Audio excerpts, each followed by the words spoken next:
Muchas gracias también por la invitación y, bueno, dar la enhorabuena al equipo de Codinam por organizar estos encuentros tan maravillosos todos los años, permitir que podamos juntarnos, ¿no?, los compañeros de profesión mínimo una vez al año, que deberíamos hacerlo más, pero gracias a ellos por lo menos lo hacemos una vez al año.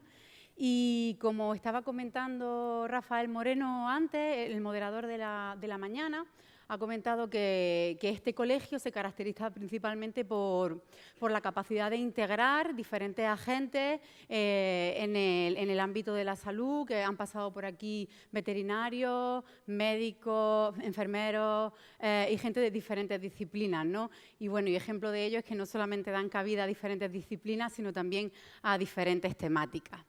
Y bueno, sin más, vamos a ver un poquito en qué consiste esto del ayuno, que tanta controversia genera, que tanto desconocimiento hay, pero que realmente es nuestra responsabilidad como dietistas nutricionistas saber de qué trata, saber de lo que estamos hablando, saber cuáles son las evidencias, dónde está la ciencia ahora mismo en este sentido para poder, bueno, tener un abordaje frente a nuestros pacientes, frente a la Internet, frente a la sociedad y porque realmente todo lo relacionado con el manejo de alimentos pues nos debería pertenecer también a nosotros, ¿no?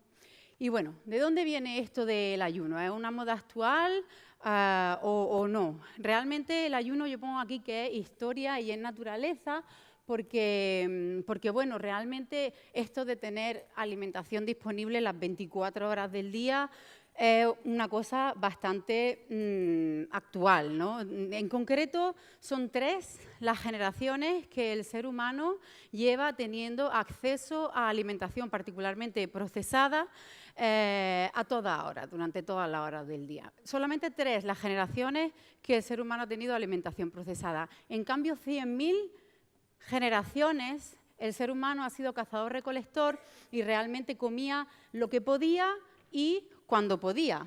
Obviamente, a día de hoy esto ya ha cambiado y no estamos en esta situación, pero en el mundo animal sí que siguen en esta situación. En el mundo animal siguen comiendo cuando pueden y lo que cazan y en función un poco también de las condiciones climáticas y demás.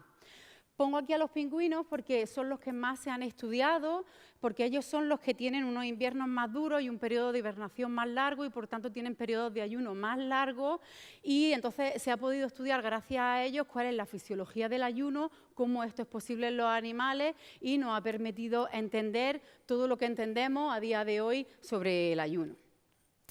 Tampoco es una práctica de hoy.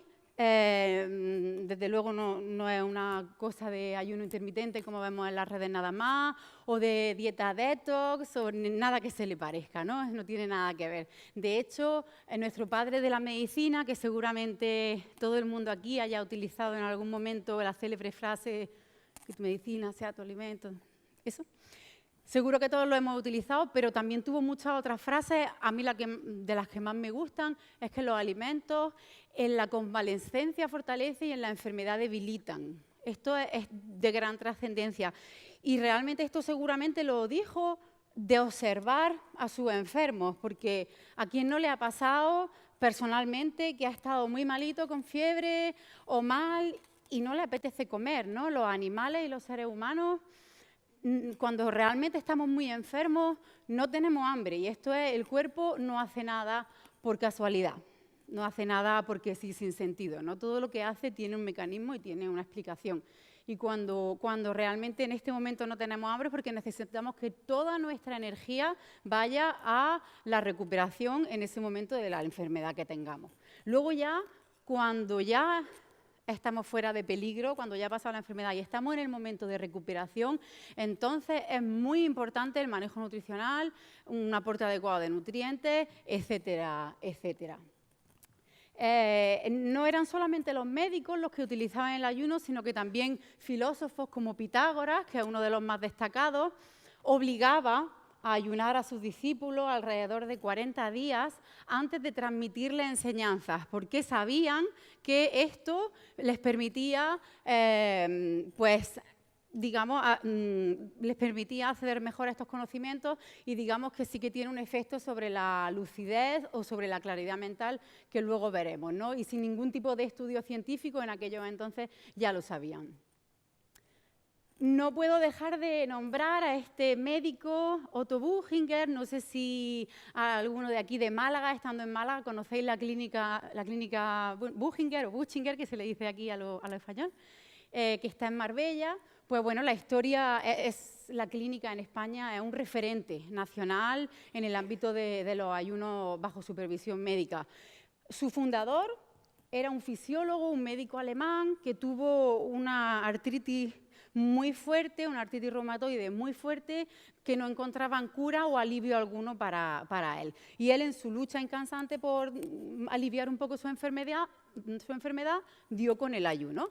Y bueno, al ver un poco los beneficios que supuso para él, pues decidió que más gente tenía que verse beneficiada de esta práctica. Y fundó la primera clínica, que está en el lago de Constanza, en Alemania, y es un sitio increíble, con vista al lago. Aquí tiene unas piscinas muy curiosas también, porque tiene piscinas para los pies.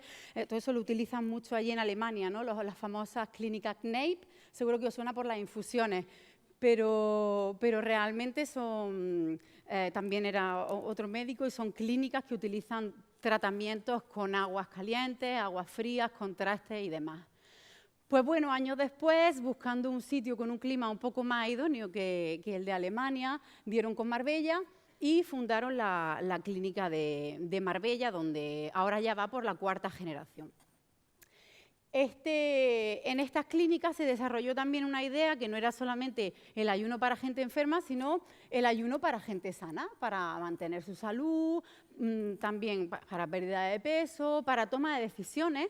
Hay gente que se va a tomar decisiones o Vargas Llosa se va a escribir allí, porque es verdad que se ha visto, y ellos mismos dicen, podéis leer entrevistas que tienen publicadas en Internet, como después de 5 días la mente se enfoca, ¿no? Digámoslo así, se aclara. Estos son algunos tipos.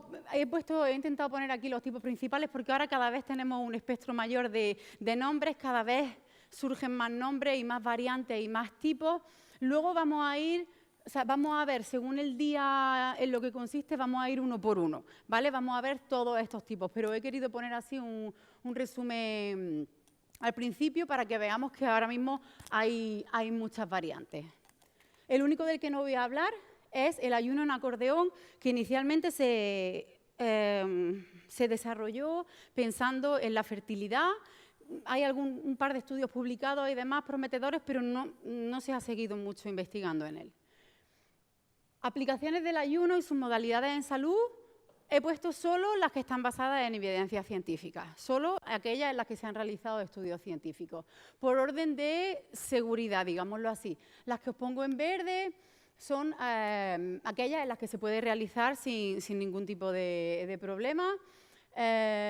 Luego, aquellas que requieren una supervisión médica especializada, porque son situaciones delicadas en las que hay que tener un muy buen manejo del ayuno, sobre todo también de la medicación en la que pueda estar la persona, ¿no? Nosotros, desde nuestro punto de dietistas nutricionistas, nunca deberíamos incitar a nadie a que haga un ayuno que esté bajo medicación, porque es más delicado cuando está bajo medicación y requiere ajustes casi siempre. También depende de los días de los que estemos hablando. Y los casos en los que está contraindicado, sobre todo los trastornos de la conducta alimentaria. Luego aquí tenemos algunas otras patologías, pero quiero hacer especial hincapié en los trastornos de la conducta alimentaria, para que luego no se me eche nadie encima, que quiero hacer hincapié, es que esto es muy importante, ¿no? Inmaculada, no me vayas a regañar después, que lo estoy dejando ahora bien claro. Más hincapié todavía. Bueno, lo he puesto también a modo de curiosidad. Este fin de semana estuve en Los Ángeles, en el primer congreso internacional que se ha hecho de ayuno, restricción calórica, longevidad, que es de donde nace realmente la tendencia en investigación, y algunas otras enfermedades como cáncer, enfermedades inflamatorias y demás. Y Andreas Michelsen es un investigador y médico alemán que trabaja en el Hospital de Charité de Berlín. Además es profesor y él mismo tiene una clínica también allí. Y nos exponía un poco cuáles eran las enfermedades sobre las que él trabajaba el ayuno. Y comentó, para que veáis un poco todas sobre las que ellos están trabajando, que ellos en el hospital monitorizan ayuno a sus pacientes. Y son 20.000 dijo que me llamó mucho la atención el dato, 20.000 pacientes con cáncer se someten a algún tipo de modo de ayuno durante sus tratamientos en su hospital. Aquí tenéis bibliografía sobre lo que os he puesto antes, no nos vamos a parar, pero para que sepáis que existe y que si queréis que si os interesa cualquier patología, pues me la podéis pedir. Ahora, ¿cómo es posible esto a nivel fisiológico? Os estaréis preguntando, ¿no? Como todos hemos estudiado fisiología de primero y hemos estudiado el mecanismo del ayuno, pero siempre lo hemos estudiado como algo malo que acaba en desnutrición, pérdida de masa muscular y muerte, ¿verdad? Bueno, pues vamos a quedarnos un poquito antes de eso, porque antes de llegar a empezar a consumir la proteína muscular y llegar a este estado de caquexia o de muerte, pasan muchas cosas que no nos explican. Vámonos a un supuesto hipotético. Hipotético digo porque en este supuesto no vamos a comer absolutamente nada. No me he ido a este supuesto para que podamos entender mejor esta fisiología. Luego veremos que en la práctica es diferente. Si pensamos, vosotros que sois expertos en composición nutricional de los alimentos y en composición corporal, sabemos que el cuerpo tiene cierta cantidad de lípidos, de proteínas, de reservas de glucógeno, de glucosa, etc. En concreto, si pensamos en los lípidos, en esta tabla pone una persona con un normopeso. De hecho, creo que esta persona tendría un índice de masa corporal relativamente bajo y tendría unos 15.000 gramos de lípido en el cuerpo, ¿no? Todos seguramente tengamos un poquito más. Bueno, pues cogiendo solamente 5 kilos que realmente toda persona con un normopeso o con un índice de grasa saludable realmente puede coger 5 kilos sin que suponga un perjuicio para su salud. Estamos hablando siempre dentro de unos niveles normales, no estamos hablando de un infrapeso. Entonces, cogiendo esos 5 kilos, según la cuenta que ya sabemos, que 1 gramo de grasa nos aporta 9 calorías, pues podríamos tener un menú de unas 1.500 calorías al día durante 31 días. ¿Por qué digo 1.500 calorías y no digo 2.000? Porque también durante estos días, cuando se para la ingesta de los alimentos, ocurren varias cosas. Una es que la digestión requiere mucha energía, en concreto un 10% de las calorías ingeridas pues van para la digestión. Por tanto, esto ya tenemos que quitarlo al cómputo global. Y luego también se entra en un modo ahorro llamado termogénesis adaptativa, que también haría que el requerimiento sea mucho menor. Y luego, por supuesto, si estamos hablando de un ayuno de un mes o lo que se suele hacer en las clínicas, que es más realista, de unos 14 o 21 días, el gasto, sobre todo el intelectual, que es el que más glucosa requiere, no suele ser tan elevado. En este sitio estás relajadísima, vamos. O sea, allí entre unas cosas y otras sigue en actividad porque te obligan a estar, tienen un entrenador personal, tienes que trabajar la masa muscular y demás, pero lo ideal es hacer este tipo de cosas en un estado de relativo reposo, ¿no? Porque, bueno, quieras que no, sí que tiene un componente también ciertamente espiritual que se debería ligar de un descanso digestivo y ya que estamos, pues un descanso para la mente que yo creo que no nos viene mal, ¿verdad? A nadie. En cualquier caso, los ayunos con agua están desaconsejados. Ni siquiera las clínicas Buchinger de Alemania, que son los más puristas, en el sentido que ellos hasta hace poco hacían casi agua, ya están haciéndolo con unas 350 calorías aproximadamente, que no os parecerá mucho, pero es más que nada. Y estas 300 calorías suelen ser, dentro de lo posible, lo máximo, o sea, los más nutritivas posibles. Son caldo de verdura, algo de fruta y demás. ¿Cuál es el mecanismo del ayuno? Pues bien, vamos a ver lo que ocurre día por día. Día por día, qué es lo que está ocurriendo en nuestro organismo cuando dejamos de ingerir alimentos o cuando reducimos mucho la ingesta de los alimentos. Pues bien, el primer día, durante las 18 primeras horas, vamos a consumir la glucosa circulante y el glucógeno muscular y hepático. Luego ya, estas cifras son fijas según bibliografía, pero varían en función de la persona, ¿vale? Pero bueno, aproximadamente. Desde las 18 a 24, 48 horas se activa la gluconeogénesis, principalmente en el hígado. Cuando estos depósitos también se acaban, entonces ocurre una serie de una cadena de hormonas y de señales que van a empezar a generar los cambios que nos van a permitir entrar ya en una activación de la cetogénesis, liberar, pues, movilizar la grasa, etcétera. ¿Cuáles van a ser estas señales? La caída de la insulina inicial es muy importante, el aumento del glucagón también y la caída de la glucosa también. Al principio la glucosa cae, pero luego llega un momento en el que se estabiliza. Entonces, cuando ocurre esta primera caída, hay como una alerta en el sistema nervioso central. Y no sé si aquí alguna o alguno ha experimentado el ayuno, aunque sea de unos 3 o 5 días, pero el segundo día es como que cuesta dormir y estamos un poquito más nerviosos y demás, pero porque el sistema nervioso está activado.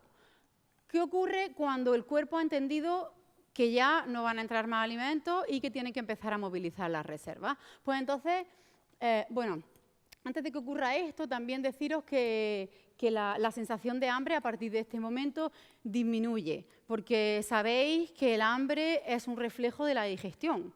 Por tanto, si no hay digestión, no hay hambre. Aquí podemos ver que en función del día según los días que van pasando de ayuno, la grelina va disminuyendo y por tanto la sensación de hambre, lo que también ayuda bastante. Por eso, bueno, yo suelo ser más partidaria de ayuno un poquito más prolongado y no de ayuno intermitente, que no termina de desaparecer nunca esa sensación de hambre. Este incremento de la adrenalina es la que empieza a estimular la movilización de la grasa y la cetogénesis. Entonces, los triglicéridos empiezan a liberar el glicerol, por un lado, para el hígado, la sangre, y los ácidos grasos, los cuerpos cetónicos, para el cerebro. Ahora ya el consumo de glucosa se estabiliza, aumenta la hormona del crecimiento, que tiene un papel muy importante porque es la que bloquea la utilización de depósitos musculares, y entonces empieza la regulación de los diferentes sistemas en el organismo, y esto es muy visual, es muy visual. Yo he trabajado en otra clínica que hay en Gerona, estuvimos haciendo un estudio de intervención, monitorizando todos los parámetros, monitorizando todo esto y viendo un poco también la sintomatología, y se puede ver perfectamente a partir del cuarto día cómo cambia la orina, cambia el sudor, la piel cambia totalmente, la lengua, y hay muchos síntomas muy visuales que se ven a partir de este día. A modo de curiosidad, cuando hemos hablado antes que empezaban a producirse los cuerpos cetónicos, ahora cada vez, hasta hace poco, pero bueno, esto es como comentabais también antes, ¿no? Ahora todos los estudios dicen una cosa, luego estudiamos que es totalmente lo contrario, y bueno, de la misma manera que los cuerpos cetónicos eran el demonio hace un tiempo, ahora resulta que la liberación de cuerpos cetónicos, en especial del beta-hidroxibutirato, se ha visto que está involucrado en muchos de los beneficios que tiene el ayuno, como por ejemplo, se inhibe la utilización de proteínas. Seguro que ya alguna vez estabais preguntando, bueno, pero ¿qué pasa con la proteína muscular? Seguro que se pierde mucha masa muscular, seguro. Bueno, pues no, realmente no se pierde tanta masa muscular. Es multifactorial, pero entre otros factores, al parecer el aumento de este beta-hidroxibutirato se ha visto que ejerce una acción preventiva frente a la utilización de proteínas. También activa un mecanismo antiinflamatorio. Se sabe desde que el señor Otto Buchinger, y seguramente muchos antes también lo sabían, porque uno de los primeros estudios que hay de ayuno son en enfermedades inflamatorias y autoinmunes. Entonces, tiene un claro efecto antiinflamatorio. Además, yo eso os lo puedo, o sea, ya no solamente en mi bibliografía, yo en consulta tengo gente con lupus, tengo gente con artritis, tengo gente con problemas inflamatorios y de verdad que los efectos son muy beneficiosos para la persona. Y muy recientemente, este estudio muy nuevo, de 2018, acción protectora a nivel vascular. Se está viendo que podría también este aumento del beta-hidroxibutirato podría tener un beneficio sobre los capilares, los vasos sanguíneos y prevenir ligeramente la senescencia de ellos. ¿Cuáles son los tipos de ayuno que hemos visto antes, pero ahora los vamos a encajar según su duración. Vamos a encajarlo con el esquema que hemos hecho antes. Y así nos aclaramos un poco, porque seguro que tenéis cierta confusión, como la tengo yo también muchas veces, con respecto a, bueno, qué es el ayuno intermitente, ¿no? ¿Cuántos días se hace? O el ayuno en sí también, ¿cuántos días se hace? ¿No? Hay mucha confusión con respecto a esto, y si alguno quisiera plantearse empezar a utilizarlo como una estrategia, pues también tiene que tener muy claro cuál quiere utilizar y para qué lo quiere utilizar. Entonces, a ver si consigo que se os quede medianamente claro. El primero, ya no se habla para los ayunos de... Hay gente que empezaba a hablar ayuno de 12 horas, lo habéis oído, ¿no? Hacer un ayuno y dejarte a lo mejor 2 horas por la mañana o cenar 2 horas antes. Esto no se llama ayuno intermitente, se llama restricción temporal de alimentos.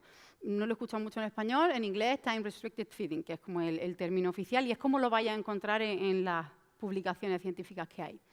Que esto es, pues eso, hacer un ayuno, o sea, o de 12 horas, de 16 horas o de 18 horas, o dejar una ventana donde nos alimentamos de 8, 12 o 16.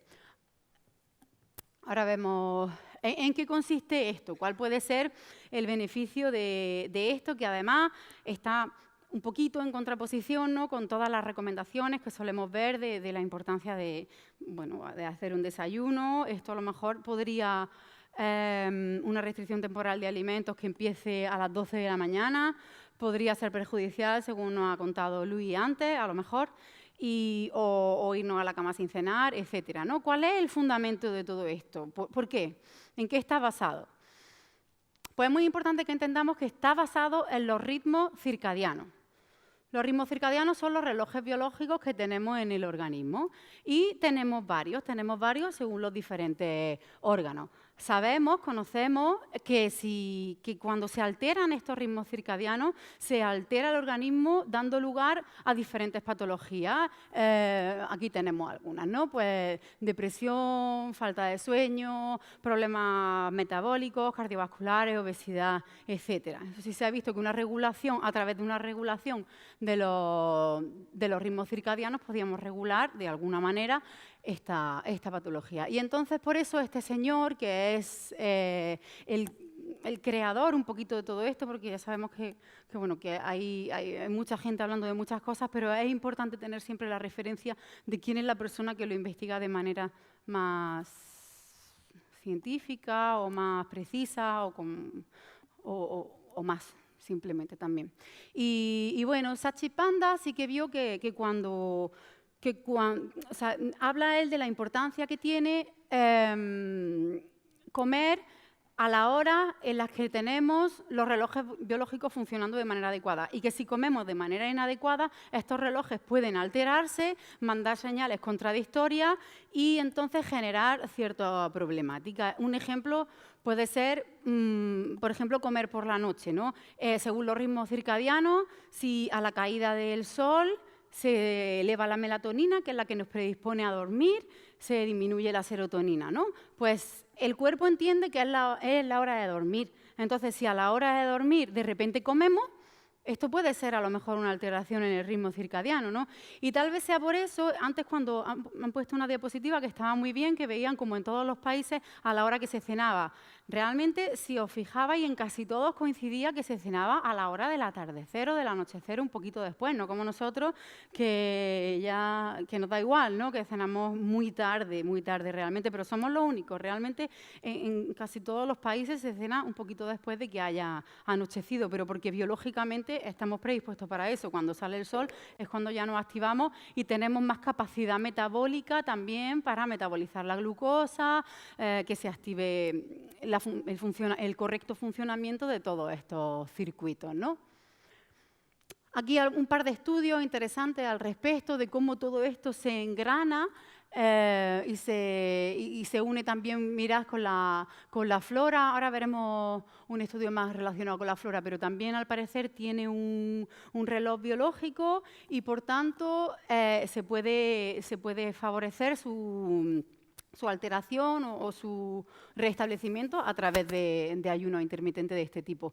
Luego también monitorizaron el hambre por la noche, porque también se cabría esperar un poco, y yo también lo creo, por eso lo he dicho antes con lo de la gráfica que hemos visto de la grelina, que la sensación de hambre por la noche puede ser un poco, imaginaros, ¿no? O sea, ellos están hablando de dejar de comer a lo mejor a las 6 o a las 8, pues se espera que a lo mejor por la noche podamos tener hambre. Pero los estudios que tienen por el momento demuestran que cuando uno ya se ha acostumbrado a ese ritmo, la sensación de hambre realmente desaparece. Y también una cosa interesante, porque claro, cuando él hablaba de esto también allí en el Congreso, y a otro punto de vista al nuestro. Ellos decían, de hecho, que todo esto estaba teniendo muy buena aceptación en la comunidad médica, en la comunidad científica. De hecho, el 90% de los participantes y de los ponentes eran médicos. Yo he conocido a biólogos, bioquímicos y demás, pero conocí a una nutricionista y ya está, realmente. Y de hecho ellos lo dijeron, ¿no? que esto no tenía muy buena aceptación entre la comunidad de dietistas nutricionistas. Y es que, claro, tal y como él lo planteaba, decía que con hacer esta estrategia nada más, pues ya había una disminución del peso, regulación de enfermedades cardiovasculares, etcétera, etcétera. Que es un poco, bueno, imaginaros que alguien viene a la consulta, nos dice su problema de sobrepeso y le decimos, mira, coma usted de 8 a 8 y ya verá que bien le va, 50 euros. Pues no, obviamente no es lo que nosotros promovemos ni lo que divulgamos. Pero bueno, desde mi punto de vista, a lo mejor, ¿en qué nos puede servir esto? Pues que a lo mejor tengamos una persona que tenga una pérdida de peso de mucho tiempo, que haya cambiado ya sus hábitos, que lo esté haciendo bien, pero que se haya dado esos puntos a lo mejor de momentos de tumba metabólica que llamamos, o que se ha bloqueado en la pérdida de peso, etcétera. A lo mejor podemos intentar estimular esta pérdida con alguna de estas estrategias, a lo mejor. Aquí algunos de los mecanismos a través de los cuales esto puede ocurrir para la obesidad, diabetes, etcétera. Tampoco me voy a meter mucho en el detalle de esto. Perdonadme la fotografía, pero es que no he encontrado ninguna otra mejor y esta la puso él allí y me ha parecido un poco la más clara. Porque claro, la pregunta del millón es ¿de cuánto tiempo estamos hablando? ¿Es mejor empezar a comer a las 8, a las 12, dejar de comer? Uy, soy yo. Yo es que me emociono y hablo muy fuerte. Entonces, lo que está claro es que se dice de empezar a comer 1 hora después de levantarse y dejar de comer 2 horas antes de acostarse. Una vez más, todo esto no es extrapolable a España, porque aquí están diciendo, o sea, todos estos estudios hablan de una ventana de 8 horas, si nos levantamos a las 6 o empezamos a comer a las 8, dejar de comer a las 4, para nosotros es totalmente inviable, pero en teoría sería lo mejor, o a las 6, a las 8 o a las 10, como mucho, muchísimo, pero entre 8 y 12 horas está en la discusión que sería lo mejor como ventana de comida. El ayuno intermitente o alternate day fasting, que son comer en días alternos, porque en teoría, bueno, el ayuno intermitente inicialmente, con lo del 5-2, pues los días tenían que estar consecutivos, pero luego también se vio que se podían hacer así como en días alternos. Este es el más famoso, ¿verdad? Yo creo que es el que todo el mundo más conoce o el que habéis visto más en las redes sociales y demás. De hecho, es del que más libros hay. O sea, yo me he ido a buscar y es que hay muchísima información sobre la dieta 5-2, el ayuno intermitente. Ahora bien, luego, ¿qué dice la literatura científica? Pues realmente es el que menos estudios científicos tiene. ¿En qué están basados estos libros? Yo no lo sé. Un par de artículos interesantes a modo de curiosidad también. Pues en el que veía cómo, en lo que aplicaban eran ayunos de 24 horas 3 veces por semana. Y bueno, monitorizaron el peso, la masa grasa, la circunferencia y la cantidad de insulina que necesitaban. Y este también dio resultados bastante positivos, pero en cualquier caso todavía faltan estudios para poder concluir. Este me ha parecido muy interesante también, a modo de curiosidad, os lo quería traer para compartirlo con vosotros, porque aquí sí que se ve cómo el ayuno intermitente permite o promueve lo que se llama la marronización o oscurecimiento del tejido adiposo blanco. ¿Esto qué quiere decir? Que el tejido adiposo blanco, que es aquel que se asocia con la obesidad, las enfermedades cardiovasculares, diabetes y demás, se transforme en un tejido adiposo marrón, que es podríamos llamar bueno, diciéndolo de una manera, porque es aquel que nos proporciona, nos da la termorregulación y nos regula la temperatura corporal. Entonces, se ha visto que una transformación de una grasa en otra, que ya se había estudiado, esto no es lo único que consigue este efecto, ¿no? También se ha estudiado que el ejercicio físico consigue esta transformación, que el frío también lo consigue, y estudios recientes también que la microbiota, que mejorar una microbiota, también tiene esta capacidad de pasar el tejido blanco al tejido marrón, con sus consecuentes beneficios en obesidad y enfermedades cardiovasculares. Ahora bien, como habíamos dicho antes que la microbiota también tenía relojes, tenía su propio ritmo circadiano, a través de una modificación de la flora podíamos también ver este fenómeno de marronización del tejido adiposo. Aquí un corte del tejido adiposo donde sí que se puede ver claramente pues, este proceso. Prolonged fasting, ayuno prolongado, realmente no tiene mucho sentido decirlo así en castellano, ¿no? Este término os lo he puesto ahí en el día 3, porque el término en inglés es el que más se está utilizando cuando queremos hablar de 3 días de ayuno, que es el que se está utilizando sobre todo en procesos oncológicos. Y ahora vamos a ver por qué. Primero, ¿por qué se ha visto, esto está estudiado y ahora os voy a mostrar todo, que tiene la capacidad de disminuir los efectos secundarios de la quimioterapia, reducir la duración del tratamiento y actuar de manera sinérgica, ayuno y quimioterapia? Aquí, en este estudio, que veis que es bastante antiguo, del 2009, en humanos ya se estaba viendo esto, y fijaros cómo absolutamente todos los marcadores de los efectos secundarios que pueden ocurrir y que ocurren durante el tratamiento con la quimioterapia, todos aquellos se veían disminuidos cuando se aplicaba un ayuno que cuando el paciente se comía ad libitum, lo que quería. En este otro estudio, ya más reciente, de 2015, ahora es este equipo el que está haciendo la mayor parte de la investigación en este sentido.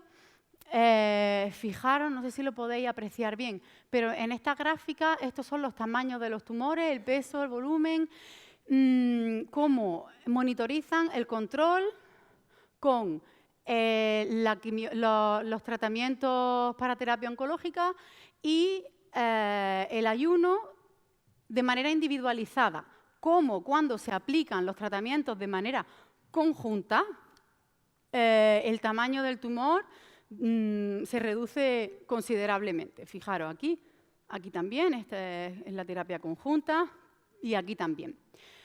Este estudio, en cualquier caso, es en ratones, ¿vale? Vamos a ver qué es lo que dicen otros estudios. Un poco de atrás adelante. Este que... a ver, no veo de qué año es, parece del 2000... Creo que era también del 2009 o alrededor, un poco en la línea del primero que os he puesto antes. También se empezaron con las 48 horas, fue lo primero que se estudió, y luego se ha visto que son las 72 horas aquellas que son realmente efectivas alrededor de la quimioterapia, ¿no? ¿Cómo podían reducir los efectos secundarios de la quimioterapia? Luego este ya es bastante más reciente. No veo las fechas, pero este tiene que ser de 2013. Ay, no me lo quito, que yo chillo suficiente. Donde ya se estudió el efecto de un periodo corto. A lo mejor no me puedo girar. Bueno, pues no me giro. Y también se veían los efectos que podía tener. No me muevo.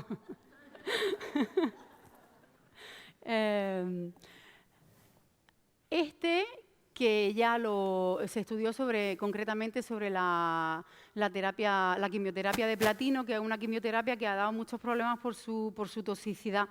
Entonces, en este estudio donde empezaron ya a estudiar No sé si me cambio. No puedo hacer nada. si... Vamos a ver si es que si no vamos